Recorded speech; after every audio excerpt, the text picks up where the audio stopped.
The following is a podcast brought to you by the Alex Kirsch Project. 9, 8, 7, 6, 5, 4, 3, 2, 1.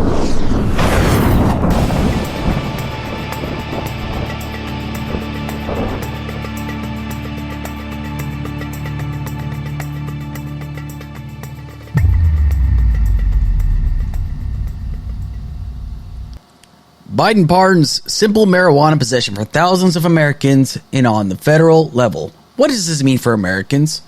Uvalde Cops have all been suspended from inaction during the massacre at the Robb Elementary School 18 weeks ago. Does this set a bad precedence for all cops?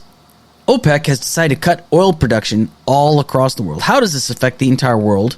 Also, you're going to hear my review on the book The Divider, which covers the 4 years of which Trump was in office. All of this on this week's episode of Current Events on Tap.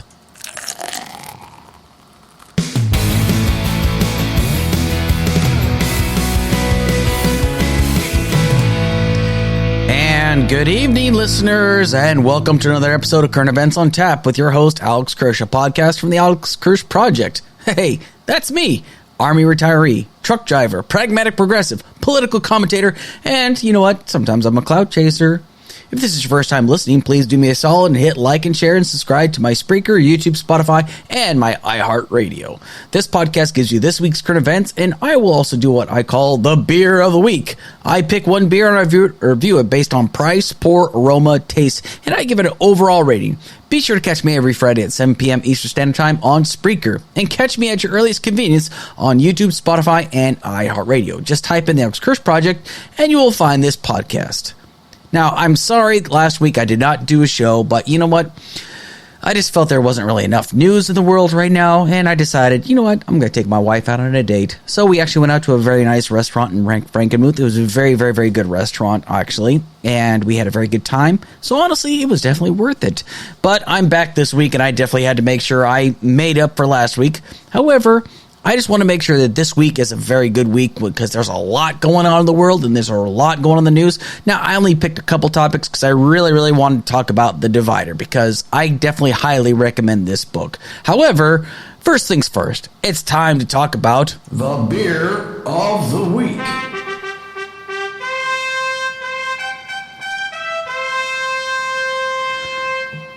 The beer of the week this week is from the New Belgium Brewing Company located in Colorado. The beer I have chosen from their selection, however, is the Voodoo Ranger Juice Force IPA. The history of the New Belgium Brewing Company, it was inspired by founders Kim Jordan and Jeff LaBeche while they were on a biking trip through Belgium. In 1991, they installed the necessary tools to install all brewing equipment in their home in Fort Collins, Colorado. In June of 1991, however, they tested their first beers of Fat Tire, which is also a very delicious beer, and Abbey, one I have yet to try. And they were sold for the first time at the Colorado Brewers Festival. Since then, they have moved to a larger facility a few blocks away from where they first started. And in 2003, they created the first in-house sustainability department, which installed solar panels and wastewater treatment facility. And have been on podcasts such as on NPR, which Kim took part in on the podcast How I Built This on NPR. They are considered one of the most successful breweries in the country and just proves that the American dream is alive. It is right now at the bottom of this fantastic drinking mug that I purchased at the Renaissance Festival. Holla! Anyway, on to the beer. Voodoo Ranger Juice Force IPA, that's kind of a mouthful, was added actually as of this year, January of 2022. It has alcohol percentage of 9.5%. Now I'm going to rate it on a scale of 1 to 5 mugs, 1 being the lowest, 5 being the highest. Mind you, 5 meaning that it is the cream of the crop kind of deal. So first things first, let's go into price. I'm going to give this a 5 out of 5. This can be bought anywhere to include places like Walmart at $10 for a 6-pack. Now, some people might say $10 is quite a bit for a 6-pack, but honestly, for an IPA like this, $10 for this 6-pack is definitely a bargain. It can be bought year-round and anywhere.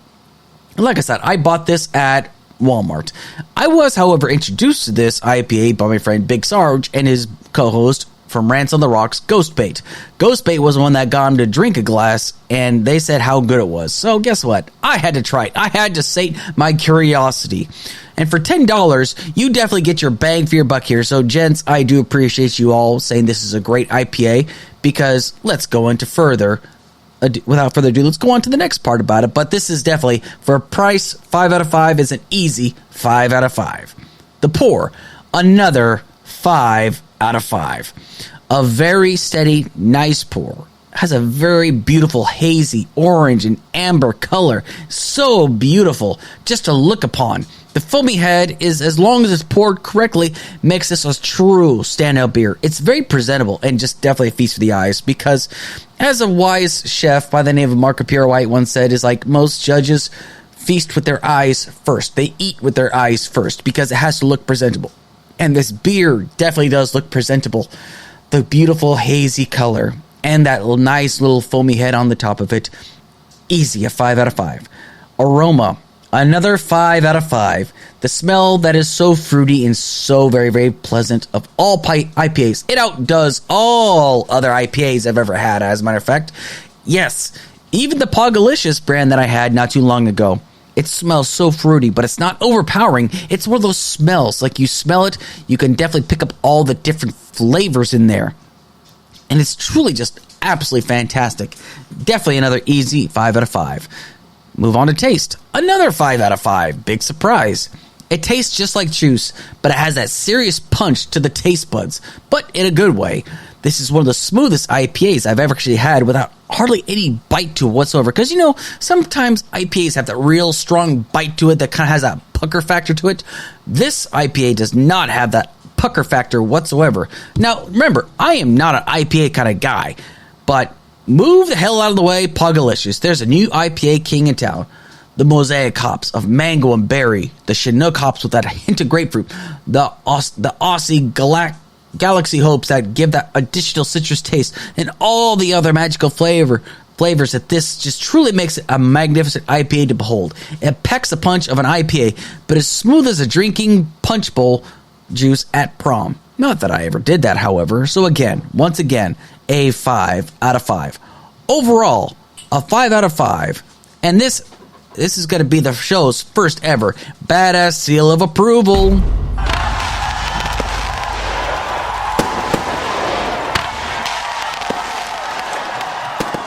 That's right, folks. The first ever badass seal of approval. This IPA is without a doubt one of the best beers I've had in a hot minute. I may say this a lot, but this IPA is truly amazing. It packs a wallop, but it is worth every penny and worth every part of the journey of discovering the perfect IPA. This is, in my eyes and my taste buds, is the perfect IPA. And I'll be buying this six-pack very, very often. Well done, New Belgium Brewing Company. You've definitely created an ace in the hole. Thank you so much for producing this fantastic IPA. Now, on to current events.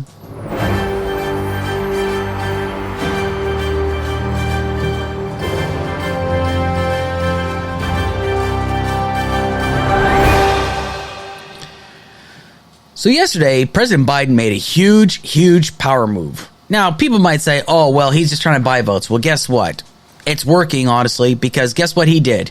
He announced that he'll be pardoning all federal prisoners and with federal crimes for simple marijuana possession all across the country, and is pushing for the state governors to also pardon all state and local offenders who have been convicted of simple marijuana possession. Now, here is Biden talking about his plan. Please listen in. As I said when I ran for president, no one should be in jail just for using or possessing marijuana. It's already legal in many states, and criminal records for marijuana possession have led to needless barriers to employment, to housing, to educational opportunities. And that's before you address the racial disparities around who suffers the consequences. While white and black and brown people use marijuana at similar rates, black and brown people are arrested, prosecuted, and convicted at disproportionately higher rates. So today, I'm taking 3 steps to end this failed approach. First, I'm announcing a pardon for all prior federal offenses for the simple possession of marijuana. There are thousands of people who are convicted for marijuana possession who may be denied employment, housing, or educational opportunities as a result of that conviction. My pardon will remove this burden on them. Second, I'm calling on all governors to do the same for state marijuana possession offenses. Third, the federal government currently classifies marijuana as a Schedule I substance. the same as heroin and LSD, and more serious than fentanyl. It makes no sense. So I'm asking the Secretary of Health and Human Services and the Attorney General to initiate a process to review how marijuana is scheduled under federal law. Even as federal and local regulations of marijuana change, important limitations on trafficking, marketing, and underage sales should stay in place. Too many lives have been upended because of our failed approach to marijuana. It's time that we right these wrongs. Talk about a fucking power move. Holy shit. Now, how long have I been talking about like where we need to just basically make it to where marijuana is decriminalized and people that have been prosecuted for this just need to be need to be pardoned for something like this? Well, guess what? Biden just did that. Biden just did that. I mean, if anybody's wondering, like, where the Bidens, like, actually, or, like, where the Democrats sit as far as, like, pardoning people, well, guess what? Biden just made the biggest freaking power move that you can possibly make in regards to this, okay? This is absolutely huge because I'm going to go over some statistics here shortly after I read a few of the quotes because I need you all to hear, like, this is what Biden said actually on Twitter. And no, this isn't like the deranged Twitter feed of the last guy we had in office. Now, this is what he actually said. As I've stated before, no one should be in jail for using or possessing marijuana. Today, I'm taking steps to end our failed approach. Allow me to lay them out. First, I'm pardoning all prior federal offenses of simple marijuana possession.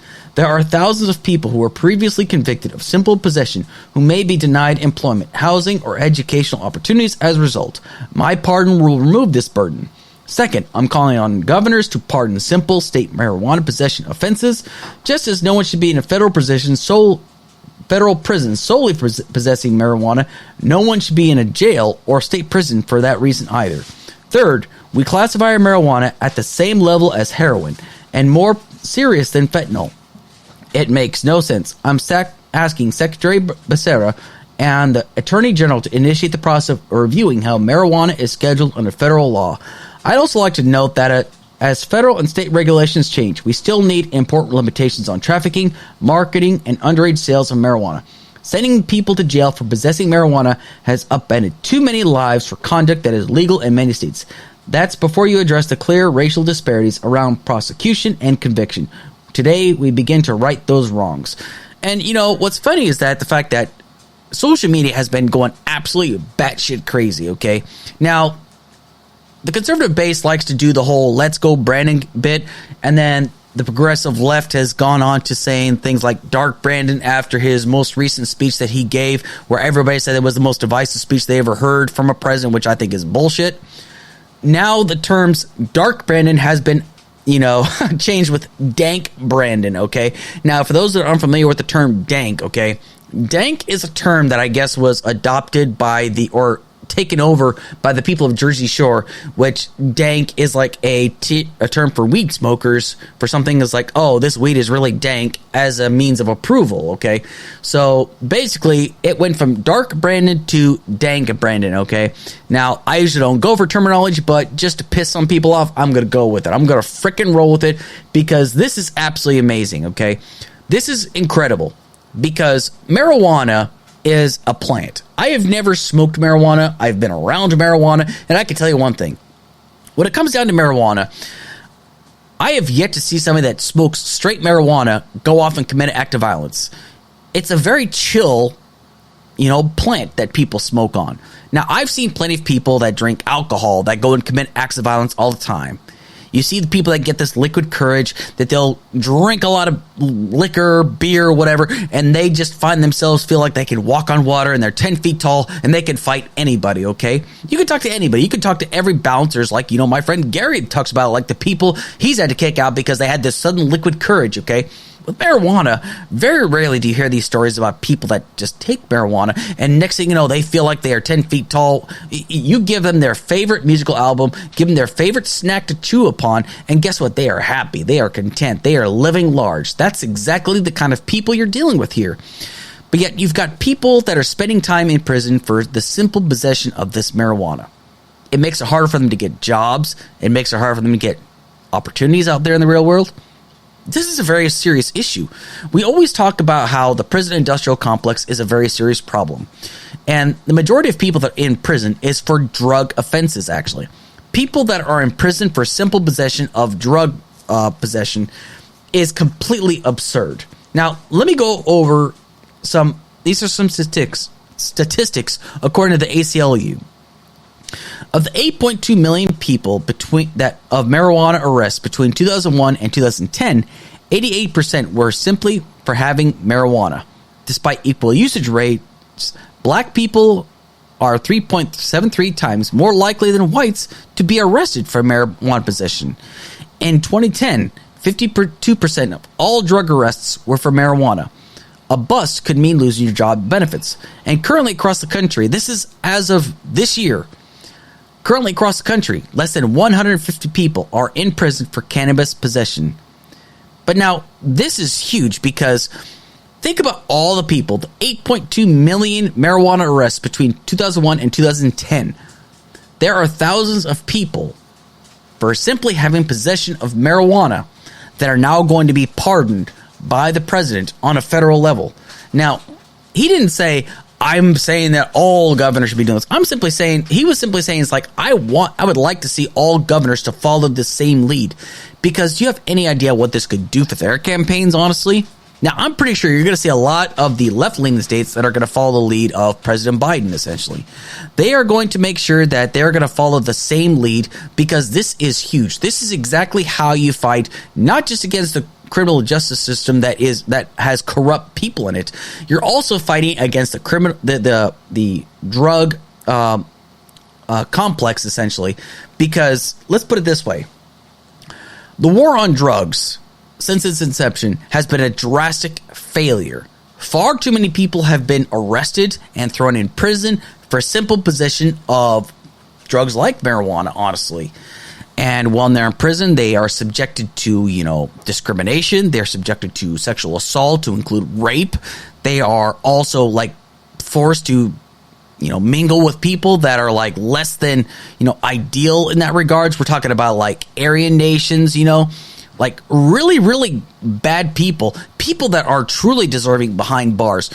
But people with simple drug possession are thrown with the very worst of the worst criminals and subjected to a life of absolute misery. And once they're out in the real world, they can't get job opportunities because people are going to say, oh, well, you were thrown in prison for drug possession. Obviously, you cannot be trusted. The fact that people with simple marijuana possession are given a second chance, essentially. This is huge for the Democratic Party. This is huge for President Biden because this was a promise that he did make. You know what? What was that term that most other Trumpers said? Promises made, promises kept. Well, here's a promise made and a promise that is in fact kept. Now, people could say, oh, well, this is just to make sure that you get votes. You know what? You're damn right it is. But you know what? It's about time that something like this happened. I don't care who puts this in place. Even if you're like a Republican or something like that. But the thing is, Republicans are the biggest people to fight back against this. Why? Because they're bought by the big pharma. I mean, I'm not the one that makes the rules here. I mean, look at all their records in regards to this. But the fact of the matter is that this happened under this administration. This is good news. This is great because this fights back against the drug cartels especially. Because if you take away the power base for people that are possessing marijuana, you're taking away the power base from the drug cartels, essentially. Now, there's a lot that plays into this. And I'm not just trying to say that, the drug cartels are just going to be complete. They're going to find a way around this all across the board. But this is exactly why I am in favor completely of complete decriminalization of all drugs across the board, because this will put a lot of the drug cartels out of power. Now, I'm not saying that everybody will, just because one person starts using drugs, or if you decriminalize all drugs like black tar, heroin, and things like that, everyone's going to start using it. No, quite the opposite. Because let's look at it like this.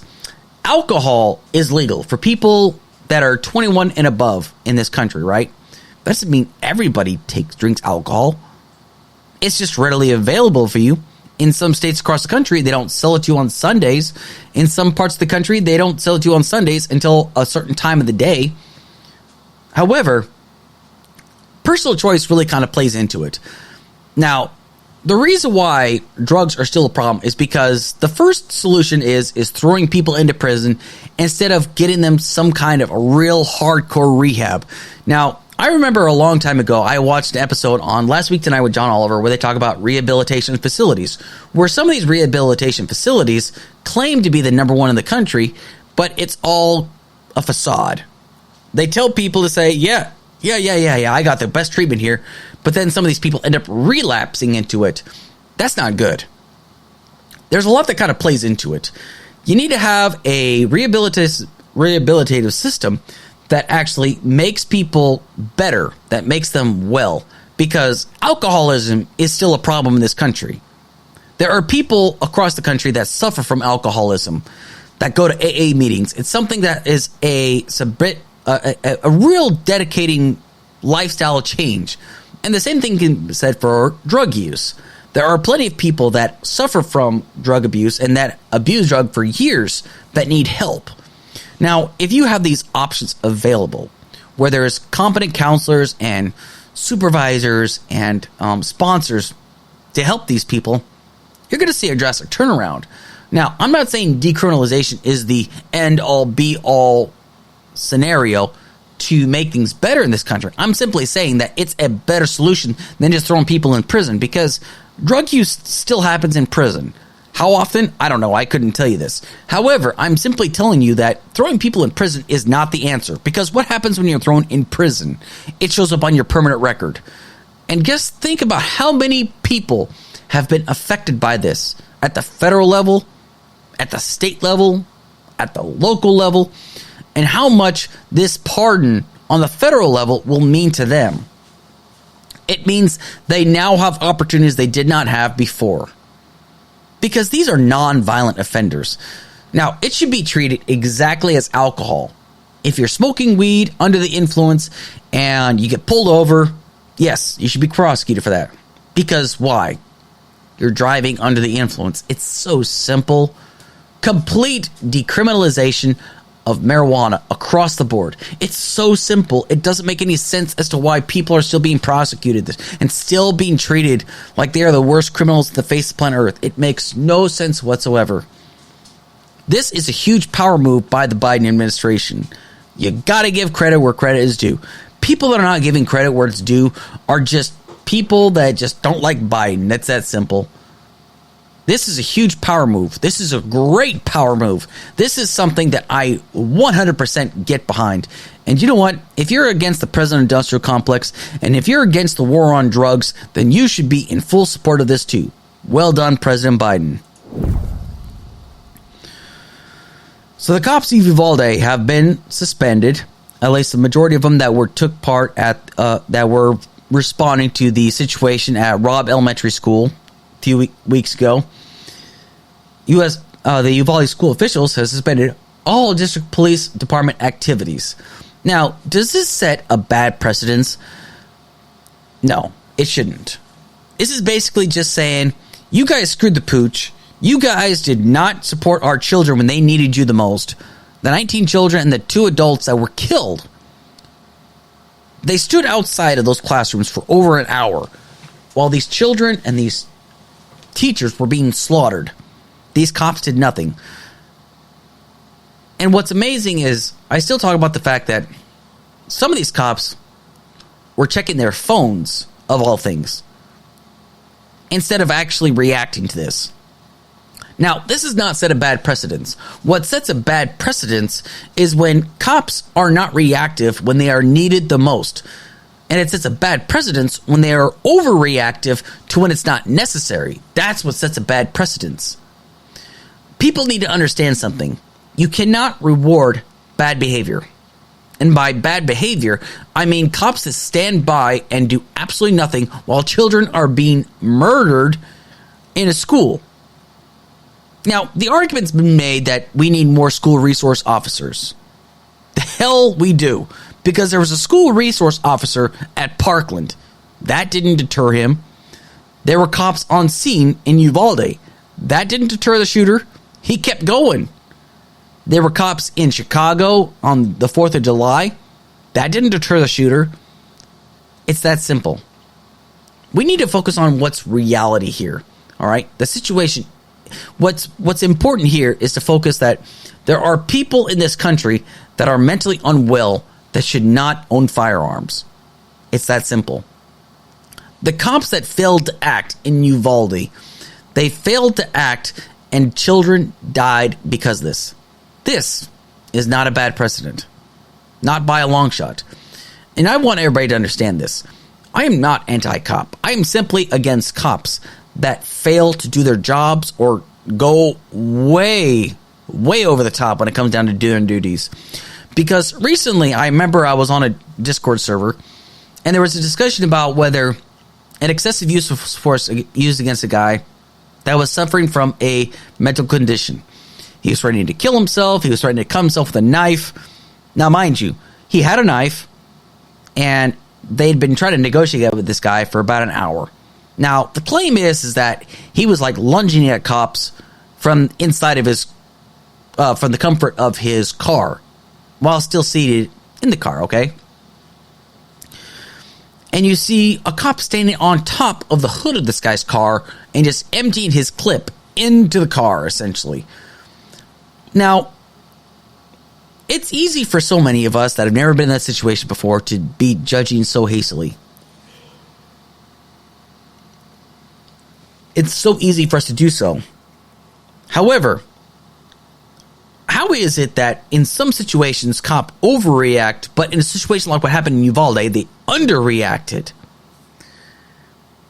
The police in charge of that situation said they did not know what their cops were going to be running into in that scenario. Well, you know what? Do you know how many times I was put in the same scenario when I was in Iraq? I didn't know what I was running into, but we still ran in there anyway because there could have been a possible threat. This is a very real scenario. Sometimes dangerous situations take place. When you've got the weapons and you've got the personnel, you've got the body armor, you got the equipment, you're going to run into danger. It's that simple. Uvalde bragged about how they spent 40% of their the taxes they have on the police force. They bragged about this. And they failed these people on this day in Uvalde. So honestly, no, this is not setting a bad precedence. This just goes to show that if you fail your community, you should not be a cop anymore. If you're scared to be a cop, then don't be a cop. Being a cop is a tough job. Don't get me wrong. It's a very tough job. For some people, it's really difficult because for some police officers, when they kiss their families goodbye, when they go to work, some families wonder if this is going to be the last time they see their loved one.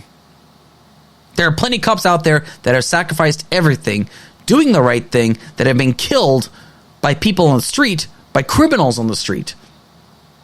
And it's a tough thing to realize that you may have to put your life on the line. Now, I don't want to be a cop. Simply because, not just because I've done my time putting my life on the line for things like this, but just because of the optics that some cops have. And again, I'm not against all cops. I'm simply just against cops that do the wrong thing. Just like I'm against, politicians that do the wrong thing, or soldiers or service members that do the wrong thing. If you're pretty much fucked up like a football bat, you should be held to account for that.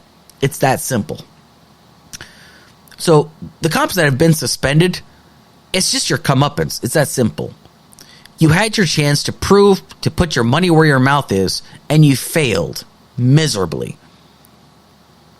The new cops that come in, or whatever cops that come in, or if these cops end up coming back, I hope they realize that how much they did fail and how they need to make up and rebuild the rapport that's been lost with the community to show, hey, you know what? A new regime's in town. I shouldn't say regime, but it's the first word that came to mind. It's like, there's a new sheriff in town. We're going to make things different now, because you definitely owe it to the community and you owe it to yourselves to rebuild the rapport necessary to reestablish your the confidence that people will have within your community. And it's really unfortunate that it got to this point. It's really unfortunate that so many police are now looked in the bad light because of what happened here. There are so many situations where cops have gone over the top, and there are situations where cops haven't done enough. And it really should be weighed on a case-by-case basis. It's so easy for us to, Monday morning quarterback these situations. However, being in a situation similar to what the cops went through, only it wasn't in a school, but it was possibly charging into a scenario where there might be, my life might be on the line. I can tell you, it is scary. It is. Because you don't know what's going to happen next. The fear of the unknown is the one thing that can definitely change, make or break a person. It's that simple. Now, I'll definitely say this. This is not a bad move that these cops and all these activities got suspended. It is up to the cops right now to reestablish and assert themselves as we screwed up, we acknowledge we screwed up, and let us make a chance to make it up to you. That's what their next move should be. Their next move is definitely to make sure that they reestablish the connection and the rapport that they have with the citizens of Uvalde, because right now it is pretty much shot right now. There's nothing really more to say about that. So OPEC, the Organization of the Petroleum Exporting Countries, which is made up of countries of Algeria, Angola, Congo, Guinea, Gabon, Iran, Iraq, Kuwait, Libya, Nigeria, Saudi Arabia, the United Arab Emirates, and Venezuela, have all decided to take steep oil production cuts on Wednesday. So, essentially, the reason for them making these cuts was, in light of the uncertainty that surrounds the global economic and oil market outlooks, they decided to hike up gas prices again due to the global demand that is slowing down. And in response to this, Biden has consistently been releasing strategic oil stocks to make up for the loss of OPEC oil cuts in regards to all this recent news. And he feels that this move by OPEC is exceedingly short-sighted. Now, I've said it before. I'm not going to explain it again. If you want to remember what I said about when it comes down to how the president does not control gas prices and where the price of gas comes into play, it's about 2 or 3 episodes back. You just need to go back and look for it, okay? But the thing is, though, is that, once again, when the price of gas was going up, the Republican base was blaming Biden. Why were they blaming Biden? Because it was easy for them to do so. It's not because they have any real clairvoyance. It's because it makes sense. It's because it's easy to do so. When the gas prices, when gas prices were coming down, they said, well, Biden has no control of that. Now the gas prices are going back up again. They're blaming him again. There's no consistency in this regard, okay? They praised Trump for the low price of gas during the pandemic when I explained very thoroughly how less people were driving. Therefore, the cost of gas was coming down because the demand of gas was way down because people were driving less. Now, they are consistently blaming Biden for the price of gas and the price of oil. He's got nothing to do with it. He can only negotiate and talk with other oil industry executives in regards to this, but they can pretty much tell him to kick rocks. He's got little to no influence whatsoever unless they like him, essentially, which you could make the argument that because Trump's not in office, maybe, so they could probably make a deal there. But the thing is, though, in 2020, Trump negotiated with OPEC to cut the price, to cut down their production, or else we were going to pull all support from Saudi Arabia. Essentially, we're going to pull all military support from Saudi Arabia. Don't believe me. Don't take my word for it. Look it up.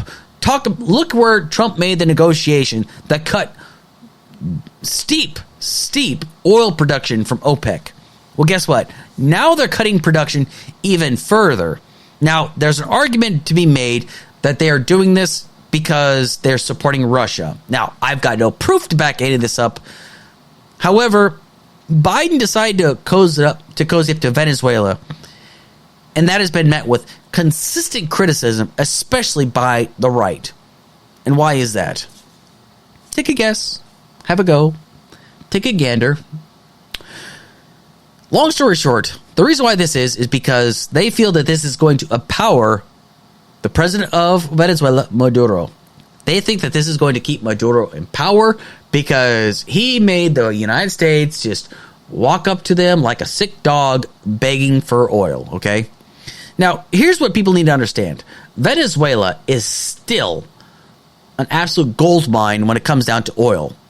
There are still massive fields down there in Venezuela that produce massive amounts of oil for our adversaries, as a matter of fact.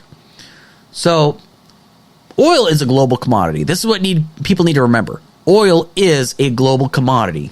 It's something that everybody utilizes. across the world. Because guess what? Let's just cut down to brass taxes, okay? Not everybody's going to switch over to the electric vehicles. Nor has the administration said people need to switch. They just suggest it. But of course, the Republican base or the conservative base would say, oh, well, Pete Buttigieg is trying to tell people just to buy them. He just makes the suggestion. He's not telling people to do it. It's just an idea. That's all it really is. Nobody's forcing you to go out and buy an electric vehicle. Now, California, on the other hand, decided to say, we're going to be completely gas-free by 2035, which I think is a stupid goal to make, because you don't know where the global economy is going to be. You don't know where the oil market's going to be by then. You don't know where the price of vehicles are going to be by then. So it's kind of a dumb prediction to make, honestly. But the thing is, though, the fact that Biden's willing to reach out to Venezuela. Now, don't get me wrong. Venezuela is not a friend of ours. Maduro is definitely not a friend of ours. While his people are starving, that guy is living a lavish lifestyle, living it up, consistently like eating good food while his people are eating garbage. Some of them have even been forced to eat their pets down there. This isn't hyperbolic. It's true. You hear the statements of the people in Venezuela that are starving while that guy lives a life of luxury. However, the people of Venezuela, if we can find some way to maybe help boost their economy to help lift them out of it, because the interest rates, like their inflation in Venezuela is absurd. That's why the people are living in poverty down there. You can see people like wheeling wheelbarrows of cash just to buy a loaf of bread practically. Now that might be hyperbolic, but as just the last I checked, and it's been a while since I've really looked into Venezuela. But the thing is, though, it being a global economy, a global commodity, okay, this is something that we need to be negotiating, even with people that we might consider our adversaries. Because you know what? We're even selling oil to China, which people like Lauren Boebert has a real big problem with, even though she has no idea why this might be necessary, because the reason why we are selling so much for our strategic oil reserves is to keep replenishing those strategic oil reserves in regards to this. Because we are still, as some might say, energy independent, even though we're not, because half the people that say this don't even understand what that means. We are still consistently drilling oil on our shores, in our country, consistently. And we are shipping this because oil is a what? A global commodity. You said it. So it's not out of the ordinary for us to reach out to other people because we've completely cut off Russia from everybody else. Now, I'm not going to go into conspiracy land to say what happened in the Nord Stream of it being detonated. I'm not going to say who did that because I don't know. I know nothing about that because I spent a lot of time on the road this week, so I'm not going to quote on it too much except that it happened. But us reaching out to Venezuela isn't the worst thing in the entire world. Now, we don't know what this is going to mean for the people of Venezuela, but you know what? It's better than just not doing anything right now. Because, as I've said before, and I'll continue to say it, gas prices are up all across the globe right now. Except in certain parts, but we have to remember something. Certain economies across the world have high inflation, have high gas prices. They also have social safety nets for their people. Not so much here in the United States. Now, does this mean that everything is just fine and hunky-dory? Of course not. However, we still have to be willing to reach out to others to see if what we can possibly negotiate. So that way we benefit and they benefit. Last time I checked, that's how negotiations worked. I mean, weren't everybody else like always bragging about the art of the deal by Trump, who talked about how he's the king of negotiations, even though he isn't? I know. My Trump derangement syndrome is kicking in. You know, I just can't help it. But the guy is such a freaking threat to this country, I can't help it sometimes. But the thing is, though, is that we are going to be in a world of hurt for a while. How long it's going to last, I have no idea. But the fact of the matter is that while all the big rich oil executives are living a life of luxury, talking about how hard they have it, we are the ones that are struggling. It's their employees that are the ones that are working their asses off to get us these commodities while they're living a lascivious lifestyle. Now, how exactly is Biden a dictator or in control of that? He isn't. Do you want him to be in control of that? Do you want the government to be in control of this commodity? I don't. Because that's what they got down in Venezuela. Their government is in control of that commodity, and the people are suffering. Would that happen here? I don't know. It's possible, though. So to close out today's show, a while back, I downloaded the book, The Divider, okay? It was released very recently by Peter Baker and Susan Glasser. The Divider was based upon the 4 years of the Trump presidency, okay? Now, this book was 28 hours long to listen to. 28 hours long. So I can only imagine how many pages this freaking book is. But I can honestly tell you, this was a real rough book to listen to, okay? A really rough one. Because there's a lot of things that I already knew about Trump that I didn't need to have anybody else explain to me. But just hearing it from the perspective of people that worked in the administration, telling you, or telling the people that helped write this book about what it was like and how he treated his staff is nothing short of just, seriously, people, what is it that people saw in this guy Trump? You know, once again, my Trump derangement syndrome is just kicking off on all cylinders. But after listening to this book, I've got a damn good excuse for it. When Trump first took office, when he first went to the Situation Room, one of the first things he asked every one of his generals in there, okay, so how do I declare war on people? And the thing is, he wasn't being hyperbolic. He wasn't trying to be funny. He literally, legitimately had no idea how to do it. He talked a big game, but had no idea on how to do it. He bragged about saying how he knew more about ISIS than any general, which goes to show he did not. He didn't know that Puerto Rico was a territory of the United States. He thought Finland was a part of Russia. He thought the Balkans and the Baltics were the same. I mean, he clearly did not know anything about foreign policy whatsoever.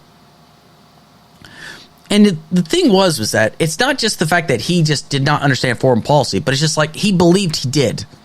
There are certain people that would whisper things in his ear, these wild imaginings, and he would accept that instead of what's on paper because, once again, this is a guy that did not like to read. He didn't like to read these long, drawn-out reports. He wanted people to explain them to him and summarize them to him, but he had the wrong people summarizing it to him. It's only certain people that he would have whispering in his ear, well, this is what it means, and he would accept what they had to say, but not the experts. He was known to have a hot temper, things that didn't go his way, according to this book. He would throw frequent temper tantrums when people disagreed with him. That's probably why he had a 92% turnover rate in his administration by the time he left office. 92% turnover. This is about people that, were forced to resign, people that were fired, people that resigned out of protest, which there's only one. The first Secretary of Defense, Mark Mattis, that he had. The first Secretary of Defense he had, Jim Mattis. Why did I say Mark Mattis? Because I was thinking of somebody else. But James Mattis he claims that he fired, but he actually resigned out of protest because Trump decided to tweet saying that we're going to pull out of Syria without consulting his Secretary of Defense. And he drafted a resignation letter, went to try to convince the president out of it. And then Trump said, no, I'm going to do what the hell I want to. So he's like, okay, here's my resignation letter. He says, I'll make sure that there's a proper, turnover with the next Secretary of Defense. But Trump says, no, I'm going to fire you anyway. And he would decide to go off on one of the little Twitter rants. That's what we dealt with. Anytime in this book it mentioned that somebody was fired or resigned, Trump made the announcement. First thing. But here's the amazing part. The former FBI director, James Comey, he didn't find out by talking to Trump in person. He didn't receive a phone call from the White House. He didn't even see a tweet. He saw it on TV that he was being fired as the FBI director. How much of a petty asshole do you have to be to fire your FBI director on TV, for crying out loud? You don't even have the balls to do it to his face. Now, one of my favorite shows on TV is Shark Tank. And there's a shark on there by the name of Kevin O'Leary. Kevin O'Leary says, anytime I had to fire somebody, I always do it myself because it's your responsibility as the owner, the manager, to tell somebody why you're firing them. You have to have the balls to look them in the face, look them in the eyes, and tell them why they're being fired. I agree with that. I agree with the sentiment of having to fire somebody to their face. I think by email, granted, like for example, if I was to work for like a major company and they would send me an email, a text message, I would still probably be a little pissed off about it, but I would actually expect a business or somebody that I work for to pull me into their office and tell me to my face why they're firing me. I'd much rather have that, honestly. But Trump isn't that kind of guy. He only does that when it's on TV for The Apprentice. That's the only time he really did it, probably. He probably never fired anybody else to their face. He probably hired some lackey to do it for him. Why? Because he's a coward. It's that simple. Donald Trump is a coward. How he treated some of the people in administration, like, for example, Kristen Nielsen. Okay? Now, for example, I want everybody to understand something. I was not a fan of her when she was the Secretary of Homeland Security. However, listening to this book, she was essentially strong-armed by the administration to do the whole family separation down at the border. She was not okay with it. She said this was a bad idea. The optics on this were bad, but she was told to do it anyway.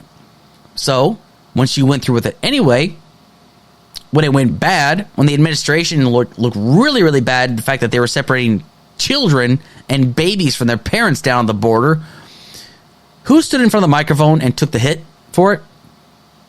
I'll give you a hint. It wasn't Trump. It wasn't the Attorney General at the time, Jeff Sessions. No, it was Kristen Nielsen. She took the brunt of the attack. Now, does she deserve that blame? Yes, because she went through with it anyway, because she was more worried about her career than she was worried about doing what was right. However, I will say it like this. In a situation like this, where you have to worry about your livelihood or your image, especially under the person you work for, sure, I can get that. It's sort of like, living in a household where you're forced to do things that you don't want to because the person that's in charge or the person you're married to is forcing you to do so. It's not something you want to, but it's just because you're so afraid of what this person might do if you don't. That's the way I look at this situation. Trump demanded loyalty of everybody, but offered none in return. And here's the amazing thing. When it came down to hiring people, sometimes he hired people just to spite other people in his administration. I listened to parts of this book where people compared this to like a pit of vipers, where everybody was turning against one another. It's not about working cohesively. It was all about, one person being against the other person. And for example, when he had one of his advisors, Steve Bannon, was very vindictive and even called Ivanka Trump a spoiled bitch in front of Donald Trump. And Trump said nothing, of course. But that's exactly what this administration sounds like it was.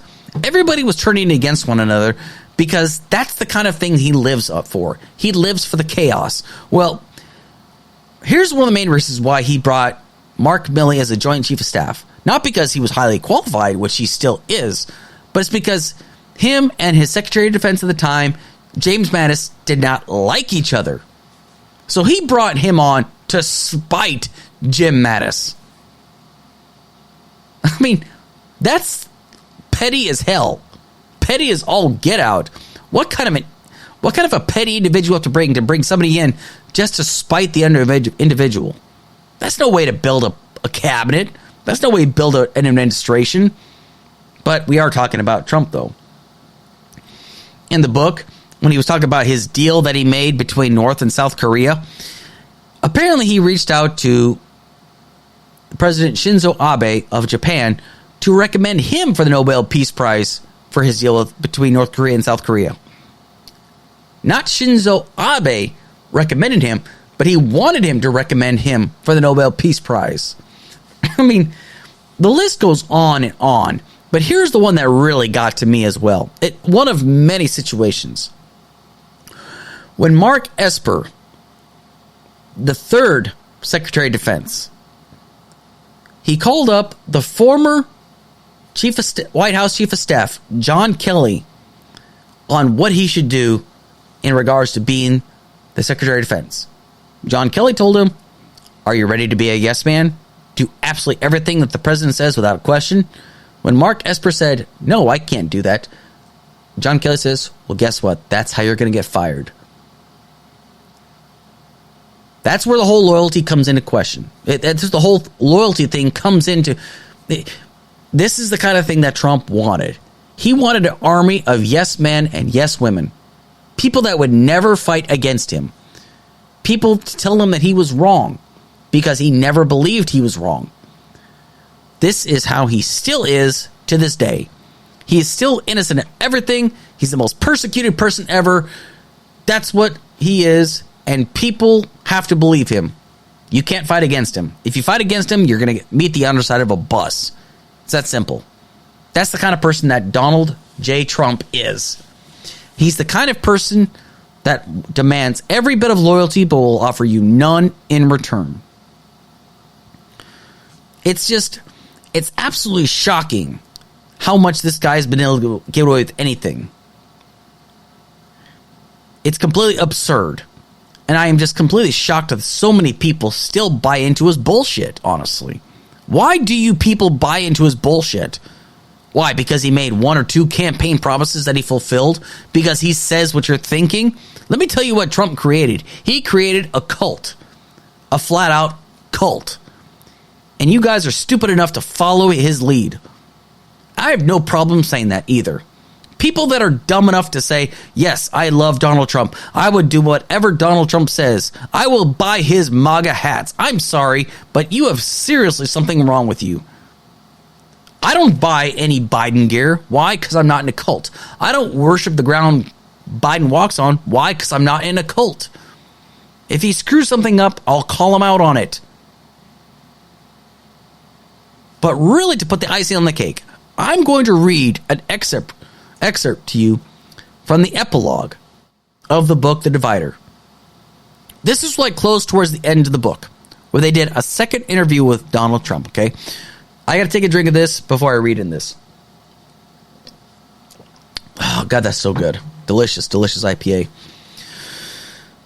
So here's what was written in the epilogue. In the course of our 2 sessions, Trump freely dispensed insults about many of those who worked with and for him, disparaging John Bolton, his former national security advisor, a degenerate, Chris Christie, sloppy Chris, Mark Esper, just wasn't meant for the job, John Kelly wasn't mentally fit for the job, General Mattis, the world's most overrated general, H.R. McMaster, also an NSA administrator, a total lightweight, Mark Milley, one of the dumbest people in the world. Hardly. Jeff Sessions, not up to the job. Mark Short, who is the VP for the VP Chief of Staff, called him Mark Long. Oh, what a burn. And those are the people he had picked to advise him. He also did not think much of Joe Biden, Liz Cheney, James Comey, Ashraf Ghani, who was the president of Afghanistan at the time, Andrew McCabe, John McCain, Angela Merkel, Lisa Page, Mitt Romney, Ben Sass, Adam Schiff, Peter Strzok, Alexander Vindman, and Marie Yovanovitch, who was the former ambassador to Ukraine. All of his targets, Trump reserved special fury in both of our interviews to Mitch McConnell, the disloyal son of a bitch, a schmuck, and stiff with a stupid person, and stiff with no personality, who was like a dead fish. However, here's the amazing thing. People he had no words or criticism for was Putin, Xi Jinping of China, Kim Jong-un, the January 6th rioters, or white supremacists. For all that, Trump never explained why he hired so many stupid and mentally unfit people in the first place, much less what that would say about his judgment if they were really so incompetent. Now take that into consideration, people. Take that into consideration. How is it that he says, I picked the best people, but yet he had a 92% turnover rate in his entire administration? This is of his A-team. 92%, people. That is a colossal number. There is no other administration that's ever had that much turnover. Now, I understand why some people might resign or be fired. You know, I get that. But 92% is absurd. That just goes to show that this is a guy that demands loyalty of everybody. But the most amazing thing is that Mitch McConnell, I do not like Mitch McConnell at all. I think he's a disgusting, horrible human being, honestly. But the thing is, though, Mitch McConnell knew what Donald Trump incited the January 6th protesters, turned rioters, turned insurrectionists that day. He blamed Donald Trump, but chose not to prosecute because he was no longer president. And asked, would you vote for Donald Trump? And would you support Donald Trump if he was going to run for president again? And he said he would. He would support Donald Trump.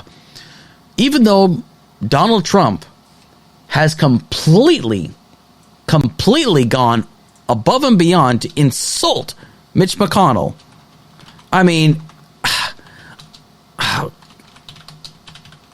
I don't know what to say, really. I mean, it's completely absurd. I mean, Donald Trump even recently made this ridiculous threat and something absolutely abhorrent about Mitch McConnell. And I don't like Mitch McConnell. But this is what he had to say about Mitch McConnell recently, Donald Trump, on his so-called freedom page, True Social. Is McConnell approving all of these trillions of dollars worth of Democrat-sponsored bills without even the slightest bit of negotiation because he hates Donald Trump? And he knows I am strongly opposed to him, or is he doing it because he believes in the fake and highly destructive Green New Deal and is willing to take the country down with him? In any event, either reason is unacceptable. He has a death wish, must immediately seek help and advice from his China-loving wife, Coco Chow. His China-loving wife, who was his former transportation secretary. Okay, for the record, she's not China-loving. She's from Taiwan, you racist son of a bitch. I mean, Mitch McConnell has got to stop supporting Donald Trump. I know he knows he's going to commit political suicide because everybody that's gone against Trump has essentially been primaried out of their respective positions. We've seen it with Liz Cheney and Adam Kinzinger. They have been primaried out because they oppose Trump. And I know Mitch McConnell is only sticking with Trump because he knows if he doesn't, he's committing political suicide. But good God, you've got to take a stand, for crying out loud. This man insulted you and said you're committing political suicide anyway. So what's the point of defending him anymore? And he insulted your wife. Stop taking Ted Cruz's lead. Ted Cruz wouldn't even stand up for his wife. Stand up for your wife, for crying out loud. This is a problem. This is exactly what I keep talking about. Yes, you might consider this Trump derangement syndrome. It's not. I am being 100% real with everybody listening to this. Donald Trump is the most divisive president in my lifetime and is still divisive to this day. It's us against him, essentially. If anybody is declaring war against the American people, it's him. Because it's a me versus you mentality. He insists that the establishment is coming after him, but no. The people that are coming after him are the people that should be going after him. Because this guy is corrupt. 100% corrupt. Corruption is as natural as breathing to Donald Trump. Now, I highly recommend this book. This book needs to be read by everybody. It should be a historical manual for people to understand why it's important to know who you're voting for. Because I have listened to 4 different books about Donald Trump. I tried listening to The Art of the Deal, and I got not even a quarter of the way through, and I had to stop listening because it was so stupid listening to it. But the people that write the books about Donald Trump, this is an explanation as to why people like him should never be elected into office ever again because of their divisive nature. And I'm not saying Biden's perfect, But we damn sure need to make sure that people like Donald Trump never, ever get elected into office again simply because they say what I'm thinking. That's not always a good thing. We need to elect people into office that are the best for the position. People that we are convinced are going to do what is right. Even if that means that they're going to catch a lot of flack for it. Now, the book, the reason why I give it such high regards, not just because I don't like Trump, but it's because it really paints a clear picture on things we already know. We know the kind of person Donald Trump is. Books like this validate what we already know and needs to be a lesson for everybody to take notice. We cannot, once again, allow somebody like Donald Trump to take office ever again. Read the book. Listen to the book. Listen to it while you're doing dishes, mowing the lawn, on your way into work. I highly suggest people listen to this book. It is that simple. It's a great book, but it's sort of like, as a friend of mine explained on the history of Russia, this is the history of Russia. The first chapter, it was bad, and each chapter says, and then it got worse. Each chapter is then it got worse, and then it got worse. But people need to listen to this book because it really paints a clear picture on how important it is to have the right person in office as president. I would love to have a really great president one day. But right now, right, we got Biden, and I'd say he's doing a much better job than the last guy is. That's a fact. Anyway, I just want to take the time to thank everybody that's listened to this episode. I want to take the time to thank everybody that's listened to the replay. If you haven't done so already, please hit like and hit share. And please be sure to share this podcast out to all your friends, family, whoever. And you know what? If you want to listen to, and if you want to catch me on the replay, or if you want to invite me or talk to me on panels and whatnot, my panel or my message board is always open. You can find me on Facebook, you can find me on Twitter, and you can find me on Discord. I want to take the time once again, thank everybody, and I hope everybody enjoys the rest of their weekend. Take care.